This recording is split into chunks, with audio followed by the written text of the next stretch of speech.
Hey, I'm Jake Blanchard and welcome to OutJakes. And today I'm at American Ostrich Farms just outside of Boise, Idaho. This is the largest ostrich farm in North America. I'm meeting with Alex McCoy. He's the owner. He's going to teach me all about ostriches. So let's go.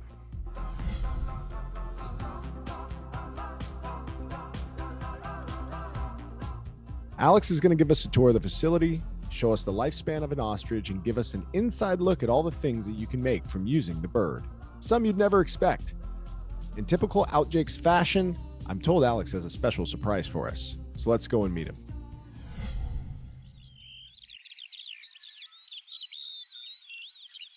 Jake, welcome to American Ostrich Farms. Dude, I am excited to be out here, man. I have to ask, what's with the saddle and the rope? I brought it just in case I had a chance to ride an ostrich. Jake, we do a lot of things out here, but riding ostriches is unfortunately not one of them. All right, well, even though we're not riding ostriches, I'm excited to find out what this ostrich thing's all about. And I'm really excited to show you everything that we're up to.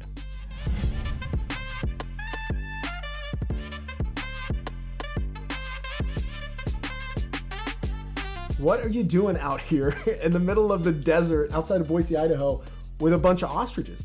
I started this company to give Americans, a lot of people say, a better alternative to other red meats. It's incredibly healthy for you, for your body, and it's very healthy for the environment. When I think of birds, I don't think of red meat, so maybe expand on that a little bit. Yes, ostrich is red. It tastes just like beef. You probably wouldn't know the difference if I gave you a beef burger or an ostrich burger. If consumers like beef, they're gonna love ostrich. You know, I can't wait to walk around, see the birds, and see kind of the life cycle of the birds out here as well. What am I to expect today? Should be a pretty standard day out there today. After the interview, we start our tour of the farm. Check out the full-length interview on the Jake Blanchard podcast. Alex plans to walk me through multiple facilities here, and I already have a million questions. How long do ostriches live? They can live a long time. We find ourselves at the incubator, and it's time for our special surprise. Newly hatched ostriches.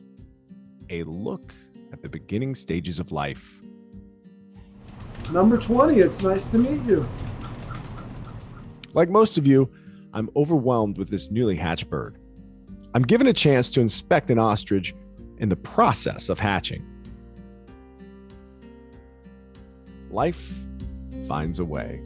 Alex continues my education. Young birds are tagged with an identification chip and are moved to the chick barn. So they start off in the chick barn where it's like 85 degrees. It's like Miami Beach in there, very low humidity, very nice. And then at around 60 days, they graduate to one of these structures. So this is a greenhouse. They will be in here until they're ready for harvest. We walk over to one of the breeding pens where I was able to spend some time with my first adult ostrich. These birds can be best described as having an awkward curiosity. And like most people, it took the bird a few minutes to warm up to me. I don't think he likes me.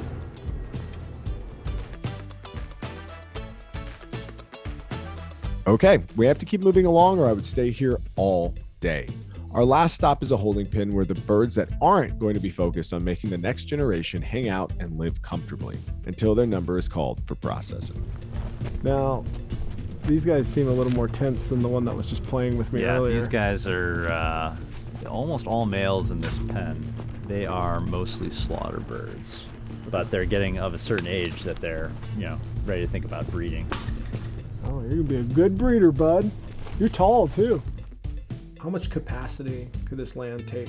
Without acquiring more land, we could probably do north of 10,000 birds a year on this property. And you're around 2,000 now, or how? Just shy of 2,000 now. What's it gonna take for restaurants or the average consumer to recognize ostrich as a household name in protein? All you gotta do is try it. If you like beef, if you like elk or bison, you're gonna love ostrich. At this point, you're probably thinking, Jake, do you really expect me to eat ostrich, feed ostrich to my kids, or walk into a restaurant and get a big ol' ostrich shredded burrito? But if you go into Chipotle, that's over 400 stores worldwide that are going to want it because the menu's the same everywhere. So in order to get into a Chipotle, we would need to grow like so massively. It's clear that there's still some growth that needs to happen before you'll start snacking down on the red meat bird at your local eatery. Besides its delicious taste, ostrich is apparently one of the easiest animals to raise humanely. So ostrich is, if you want to get really technical, it's a third of an animal unit. So if you can have one cow, you can have 3 ostriches. It's kind of the same density of animal. Ostriches require so little land. And there's often, in a lot of animal industries, there's a tension between treating animals well and making money. And so we see that tension in other animal industries. With ostrich, with this species, we don't have to make those choices because we can make the ostriches happy and still do well because they just don't require as much resource. So we don't have to make that tough trade-off. And so all I've tried to do is get the best minds from these other animal industries that are at the peak of their craft and have them apply that brain power to a different species. So we're trying not to reinvent the wheel here. So we're doing everything from genetics research, which bloodlines, which types of birds yield the best product, are the healthiest, grow the fastest. So you can trace an individual bird back to its parents or its parents' parents? Yes, that kind of which is something that's shockingly has never been done before in ostrich. Alex and his team are able to grow the birds outside of Boise humanely, which warms my heart, as long as he's following his one major rule. Our philosophy is, hey, if you're going to raise this animal, care for this animal, and then take its life, you'd better be using that entire animal and not wasting anything. While meat is our main product, we also have a line of cosmetics, soaps, and oils that we render from the fat. We have pet foods for the things that humans might not want to eat. We have an amazing line of pet treats. And we sell all the other things like shells and basically every product that comes off of this animal, we productize and try to monetize. You know, better living through ostrich is what we say. All the products off of this animal are going to be healthier for you and healthier for the planet. By the end of our morning together, I found myself with an appreciation for what American Ostrich Farms is doing. I find the challenge of introducing a new species from a different world geography into our present-day food culture a daunting task. And the team at AOF is committed to providing additional options for us to ponder at a time where thoughtful and humane consumption of resources on our planet has never been more top of mind.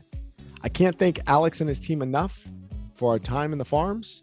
Check out the AmericanOstrichFarms.com to purchase meat and other products.